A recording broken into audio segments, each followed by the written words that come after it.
Good evening, everyone. We are continuing on our study in the book of Ezekiel. Yesterday, we looked at the first three verses by way of an introduction. In this chapter, we are looking at the vision of the divine chariot of God. As you can, and I want us to understand that much of what we are reading now would be seen through an opaque glass, or well, maybe not an opaque in that sense, but in a way where it's not absolutely very clear. And Ezekiel is seeing things which is beyond him, supernatural, that he has never seen before, and he's describing it as he sees the vision.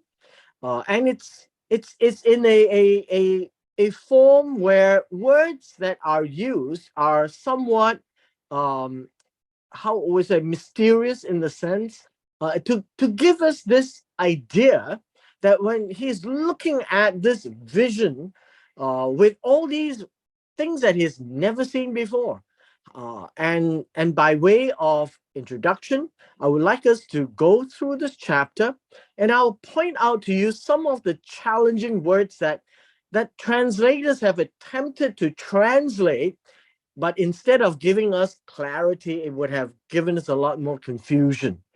So let's begin looking at verse 4. Verse 4 says, "And then." Now, this is important because it is after the introduction above of him seeing all these great visions that he's now trying to explain. I, being Ezekiel, then he says he looked and then he beheld, right? He looked, and the way that it describes of looking is that he is looking carefully. He is examining. He's seeing things that he has never seen before. And in that vision, now again, I want to just reiterate that we are talking about a vision. He's not seeing everything as a literal. It is happening in his mind. He is looking at this through the eyes of his mind, and he's seeing visions that God has placed in his line of sight, but it is in his mind. It's not real in a literal sense. And in that perspective, he sees a whirlwind. This is very much like Job. In Job chapter 38, when God speaks to Job out of a whirlwind, it's the same storm wind. It's like a hurricane. It is like a hurricane, and it's blowing hard, and maybe it's a twister. I don't know, but it is showing us in an intense blowing of wind, coming very strong. The direction that Ezekiel is looking at is that it was coming out of the north. The idea of Zafan, this would be Zafan, and it is looking at north, but north has other meanings.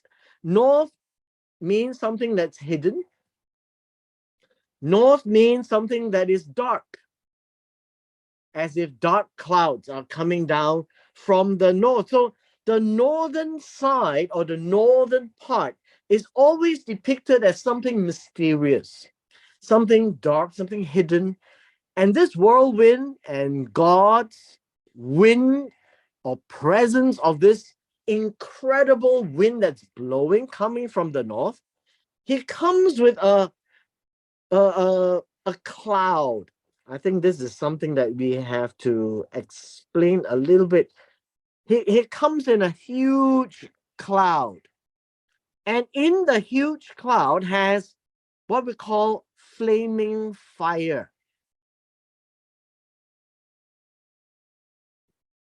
Now, in the King James, it describes as a raging fire, but it's like a flame. It's like it's burning. The cloud is burning.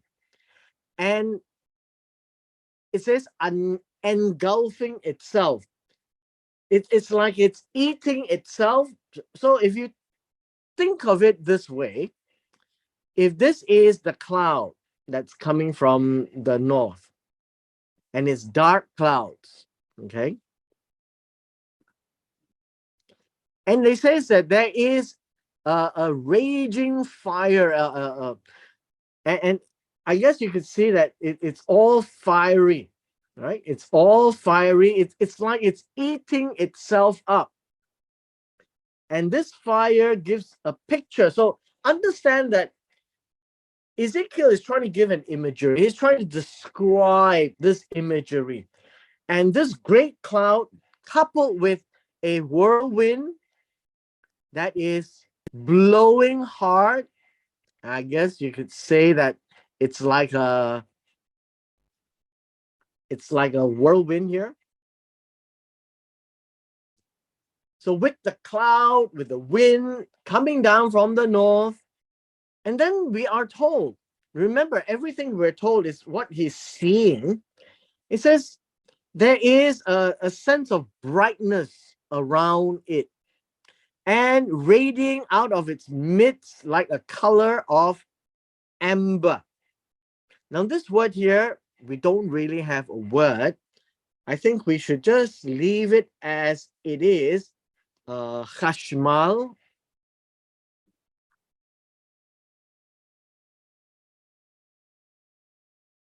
It is reddish in color, but chashmal should also be seen as an angel. And this is where English translations are going to throw us off. There are two types of angels that we can see in this chapter. One, which is translated amber, it is actually chashmal. And so we would read it as chashmal and not amber, so that we're not misled into a wrong understanding. So the color of the angel is coming out of the midst of it. Also coming from within it, the likeness of four living creatures. Now, this word four living creatures may be better retained as in the Hebrew. Now, the Hebrew is chayat or chayos. Now, it is pronounced as chayos purely from one of the Ashkenazi way of pronouncing, but I prefer chayat because it's a more literal reading. This word actually comes from Genesis chapter 1, where God made living creatures on day 5, and day 6. So that's the same word. There are four living creatures. Now, this idea of the as like, I think the likeness in verse 5, likeness, needs a bit of explaining as well. And it says here they had the likeness of a man, right? This word likeness. The word likeness here is the character.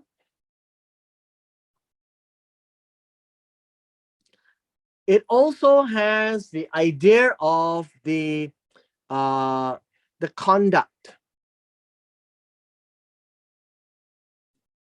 We can't really see character, but we can see conduct. Living, by the way, is understood or seen as something that's moving. It is a creature, a living thing, a living or thing that is moving. That's why it's called living. It has a conduct, meaning it moves, it walks, it shapes up like. So that's what it means by likeness. but it is a likeness of a man. So a human, I think you would say this would be a human being. But it is just a likeness of the human. It is not human. If we understood Genesis chapter 1, verses 26 and 27, the humans were made in the image of Elohim, as well as in the likeness, the demut of Elohim. And here the description is now reversed, that the living creatures, which are angels for our purpose, the Chayat, is moving in the conduct of the human. Now, verse 6 is a bit tricky, so let me just explain this. Each one had 4 faces and each one had 4 wings. Now, this word each does not appear in the Hebrew. And so there are 2 ways of reading verse 6. It says, there are 4 faces, right? There are 4 faces to each creature, and well, let me see. There are 4 faces to each creature, and each creature had 4 wings. So that's one way of looking at it, right? Each creature has 4 faces and 4 wings. The second way of reading it is that each creature has 4 faces to each side, and each side had 4 wings. Now, I'm not going to explain exactly how this works, but that's how the text could be. And many ancient Jewish commentators would lean on this view that it is a very complex vision and a complex creature, that the front and back, the 2 sides, each side had 4 faces, and each side has 4 wings. That makes 16 faces and 16 wings. That's number 2. Now, I tend to take on a more simplistic view, and I prefer the first view, that we're talking about each creature having 4 faces, and each creature has 4 wings. That would be a more simpler approach. Now, how do you see 4 faces? Now, many people would think that, well, they would be front and back, the 2 sides, so there are 4 faces around. However, I am of the opinion, again, it's my opinion, that depending on the angle you look at this Chayat, the living creatures, you would see 1 face. And so as the creature moves around, it shows 4 faces. Very much like some of the greeting cards that we have, that you could see, and you see it from a particular angle. You'd see one picture and see another angle, you see another picture. I am of the opinion that that may be the case, that this creature demonstrates 4 different faces at different times. So we leave that. We won't try to exhaustively explain, because we can't. Their legs were straight, and the soles of their feet were like the soles of calves' feet. One of the things is this word here, straight, which also means that it doesn't bend, and maybe it doesn't have any joints like the knees. Although they have 2 legs and move like a human being, it appears that this creature, or this spirit being, doesn't bend the legs, which means that it doesn't sit nor rest. It's always standing up with the, I guess you can say, hoofs, right? With hoofs, or instead of human feet. They sparkle like the color of burnished bronze. Now, this idea of burnished bronze. The word bronze is also copper. So the multicolor, that's what is being painted now. Ezekiel is not explaining, Ezekiel is merely describing. Verse 8. Then it says, under their wings on their four sides were human hands. That's how it should be read. That the hands of men were under their wings on their four sides. So if they had wings, right? Wings on their four sides. So this is a creature. There is a hand of man. So I guess we could basically say this: four wings.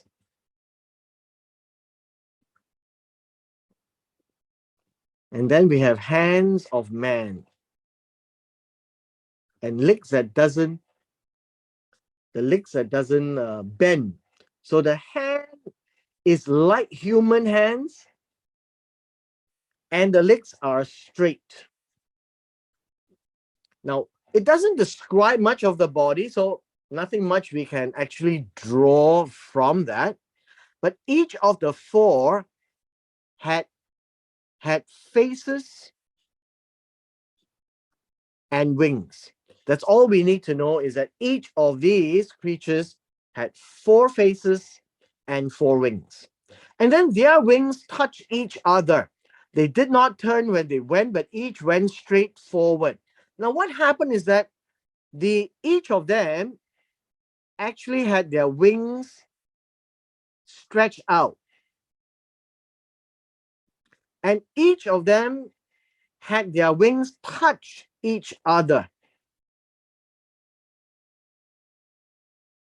Now, if you recall in 2 Kings chapter 7 and 8, you would find that the cherubim, there are two cherubims as in the Holy of Holies that are standing there with their wings touching each other. Now, it gives us that kind of a picture that they are all in unison. They're doing things together. As their wings touch each other, now how can they all touch each other? Is that perhaps they are all in one straight line, or perhaps they are all in a circle.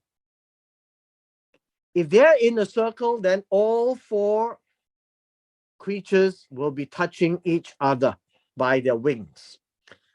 What I wanted to point out to you are these expressions.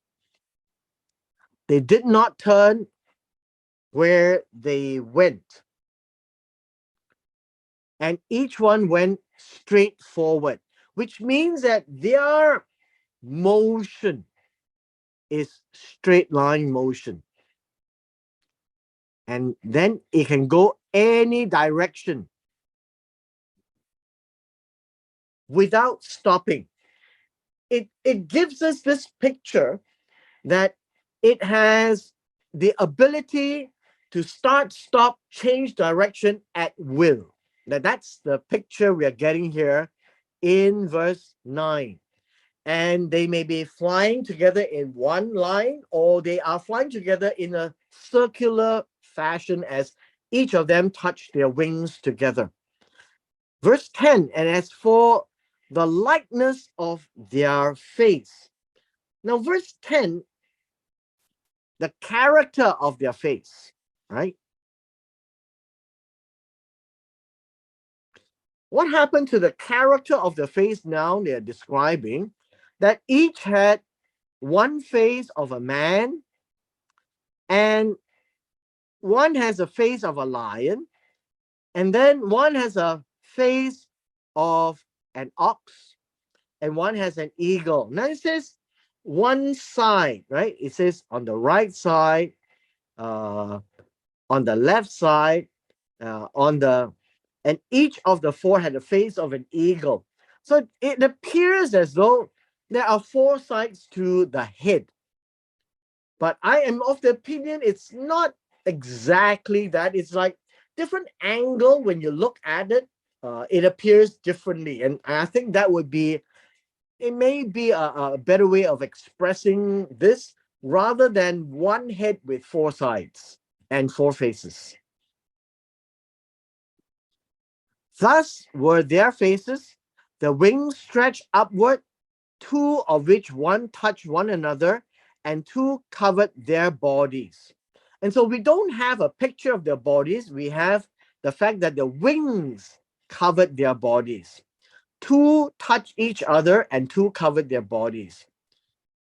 Verse 12, and each went straight forward, and wherever they went, the spirit they wanted to go, and they did not turn where they went. Again, this is again describing how the motion of the living creatures, the hayat. So this word spirit is desire.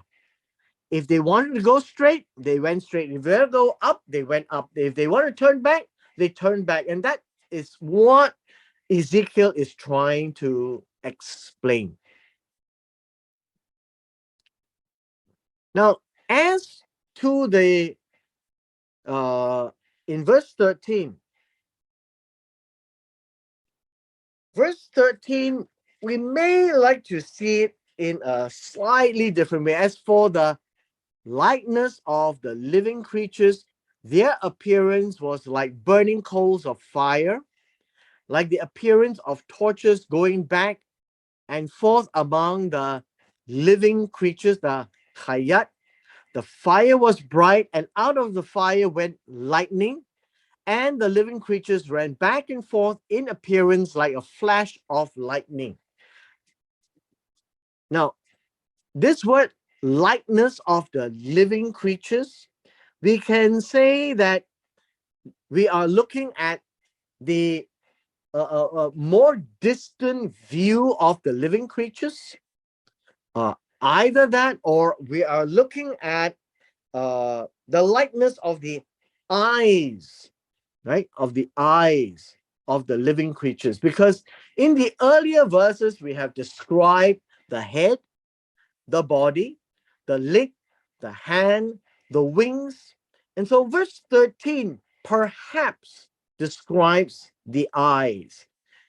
The eyes is like fire. Basically, it's saying that. And as it moves back and forth, it has the appearance of a flash of lightning. Now, understand this. If this was in the form of a cloud,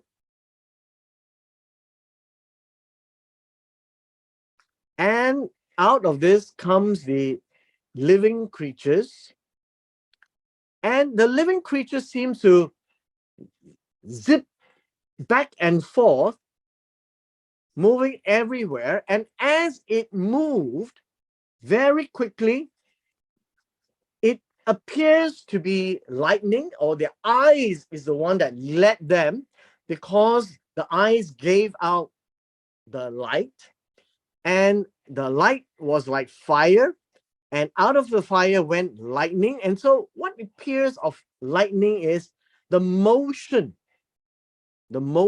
of the hayat.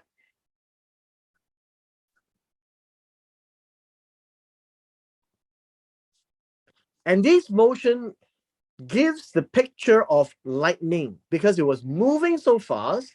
It was like fire.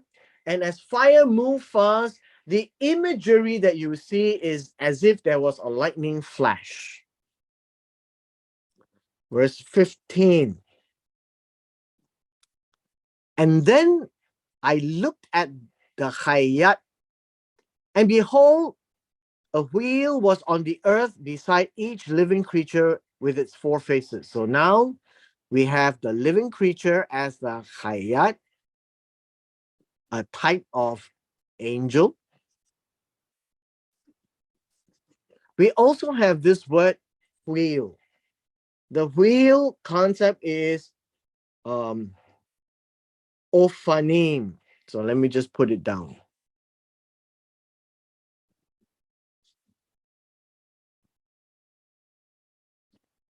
Ophanim being plural, The singular is Ophan. And what it means is that this particular angel, the Ophan, moves back and forth or moves in a circular motion.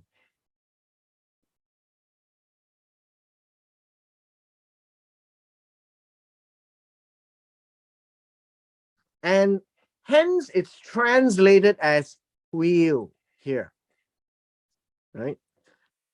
And so think of this as an angel. Then we would probably clear some of the confusion up. And he was on the land, in verse 15, beside each Chariot with its four faces. The appearances of the Ophanim and how they move was like the color of, what color is it? Color of crystal, right? It's a crystal.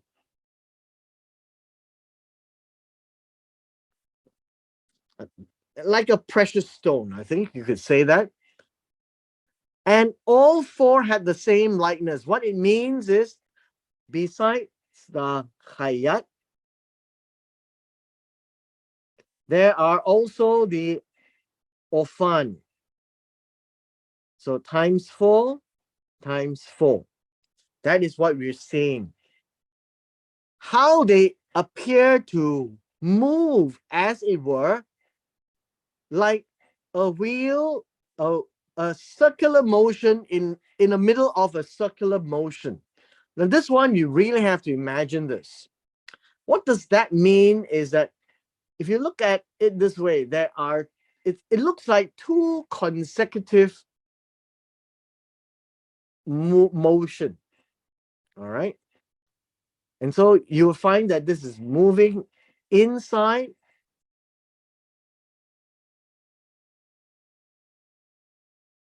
and then you have one moving on the outside. Now, we don't know how it's moving, but it is in two consecutive circular motion, the Ophan. And when they move, they went toward any one of the four directions. They did not turn aside when they moved. As for their rims, they were so high, they were awesome, which means that they are very tall. Their height was very tall. And their rims were full of eyes, which means that you can see lights at the ends of it, right? Just imagine that's really how, at best, we can imagine. All around the four of them. And so when the living creatures went, the Chayot went, the Ophan also went beside them. And when the Chayat were lifted up from the earth, the Ophan were lifted up. And wherever they desired the desire, and wherever desired to go, they just went because they were their desire. Now, what does that mean? It means that wherever the Chayat went, Ophan went with them. That's all we're saying. And it is all in unity, in unison. For the desire of the Chayot was in the Ophan. Now, what does it mean, the desire? It means that it's now telling us that wherever the Chayat wanted to go, the Ophan seems to go the same direction. And it appears that what the Chayat wants to do, the Ophan seems to know. That is what it is saying. In verse 21, when those went, these went, it means that both the living creatures or the Chayat went one direction, the Ophan will move in the same direction. And when they stood still, they stood still. When they were lifted up from the ground, the wheels or the Ophan were lifted up together with them, for the desire of the Chayat was in the Ophan. So understand this: living creature and wheels are names of types of angels. Now, in verse 22 comes another challenging expression. In 22, we are now told this. He says, and there was a likeness. There is a character. Now, understand that all of this is still in a vision. Ezekiel is looking at it.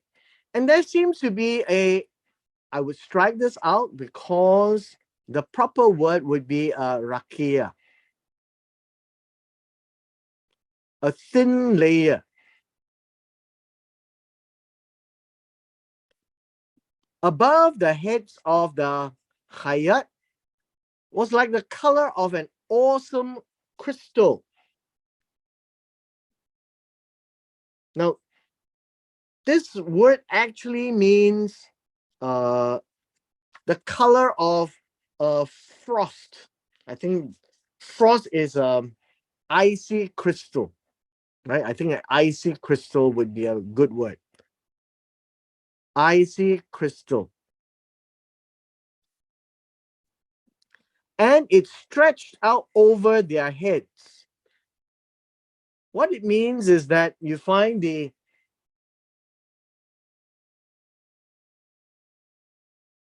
Hayat, and then we have the Ophanim.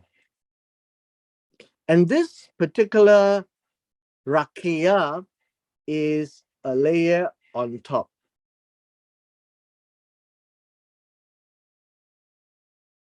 So imagine this because it is still in the vision. And under the Rakia, the wings were spread straight out one toward another.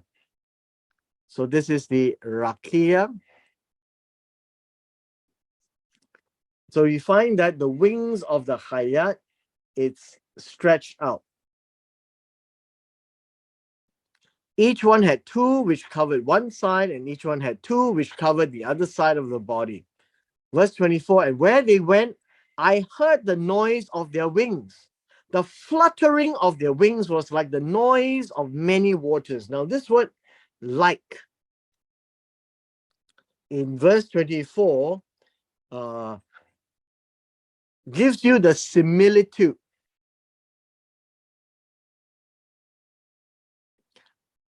It was like the sound of a lot of water, like the waterfall falling, right? The water of the waterfall falling. But this is the sound of their wings, the fluttering of their wings. And it also has some indication, and I suppose Ezekiel would have understood the voice of Shaddai. Now, how would he know? Perhaps he might have heard it before. It was a tumult like the noise of an army. It was loud. It was a commotion. It was like a lot of people coming. And when they stood still, they let down their wings. And then verse 25 continues. A voice came down from above the Rakia, which was over their heads wherever they stood, and they let down their wings. This is an important aspect, was that the sound or the voice came down from above. That is what it means. The voice came down from above the Rakia.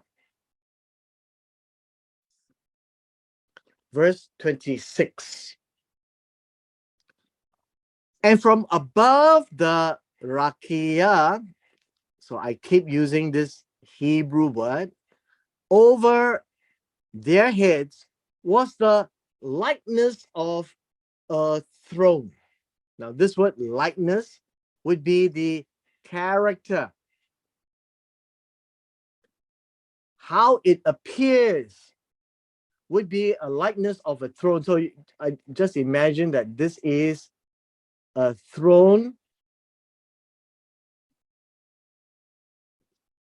that is up there. Now, it only says the likeness or the character of a throne, meaning when you look at it, it literally looks like a throne. And because it's above the rakia, it is telling us that this is something that is way above the angels. It comes in appearance like a sapphire stone. Now, the idea of a sapphire stone is like a sapphire stone, which is blue in color. On the likeness or the character of a throne was the likeness with the appearance of a man high above it. And then we are told that there is a person. And so the throne around is blue in color.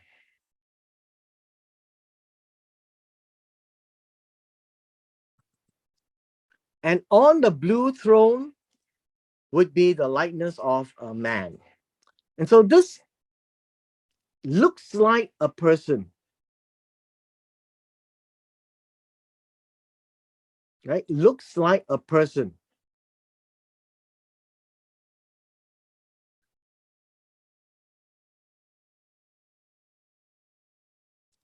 So it is a vision that Ezekiel is seeing.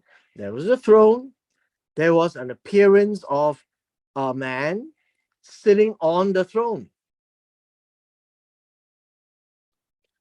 Also, from the appearance of his waist and upward, I saw it was a color of, now this is not amber.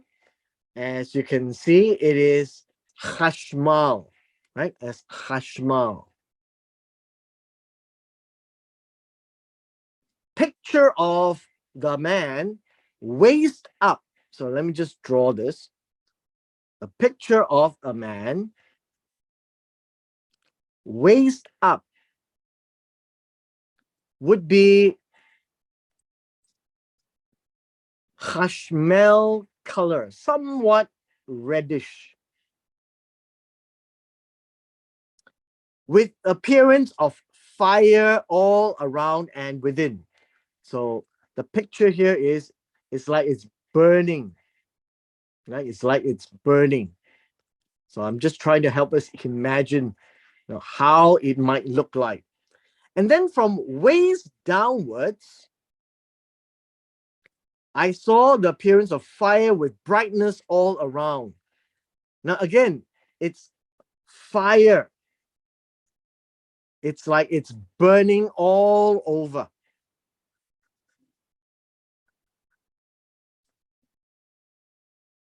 Now, this is the idea that waist up, you can see the shape of the person, and waist down, you really can't see much anymore.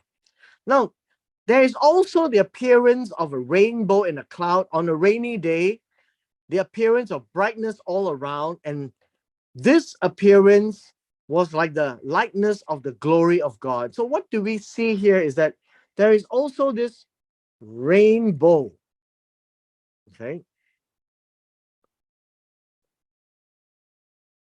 The rainbow colors.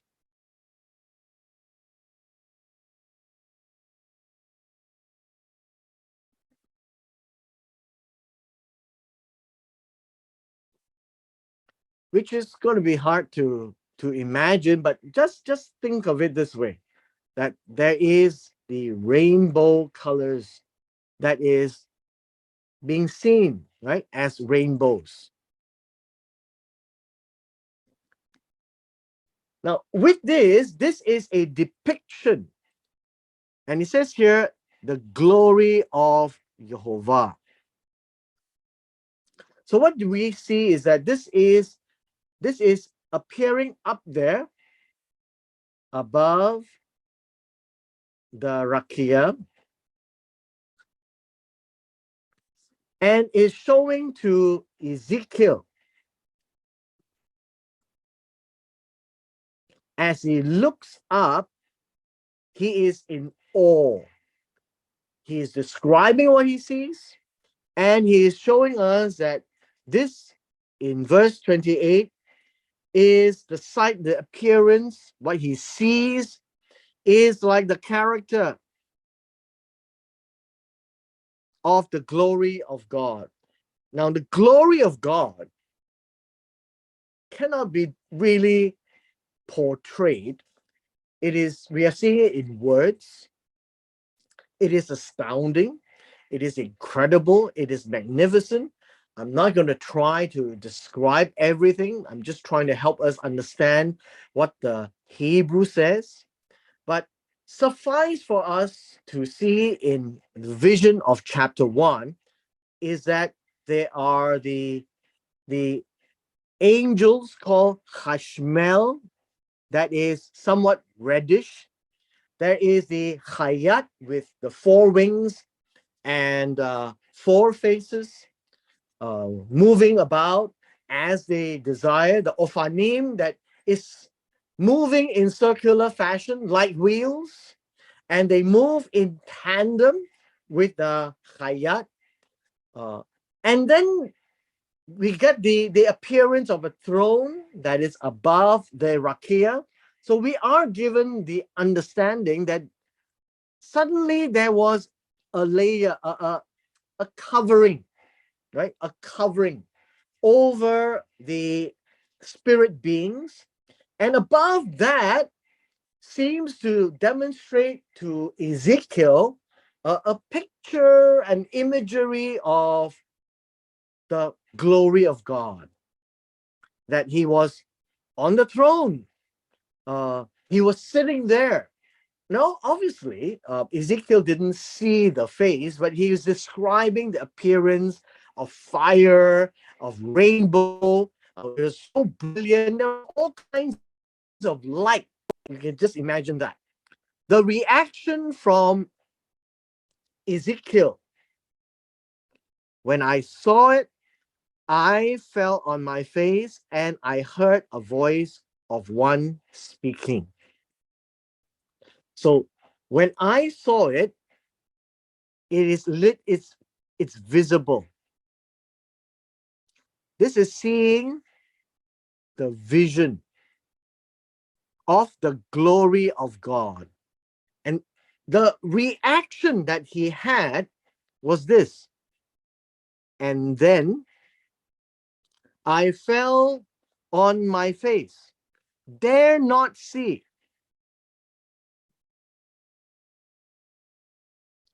Last one here is, and then I heard a voice of someone speaking. I think you can say that. I heard a voice speaking. I think that would be a better way of responding. So we shouldn't actually read this into. I heard a voice speaking.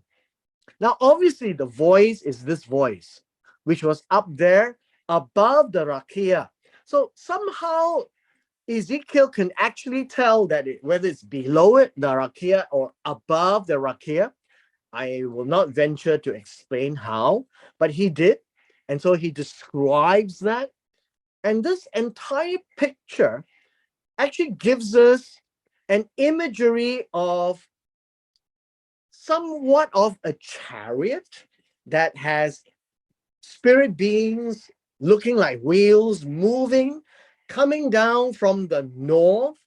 And it gives a depiction that, the north with Babylon coming, God is going to do something.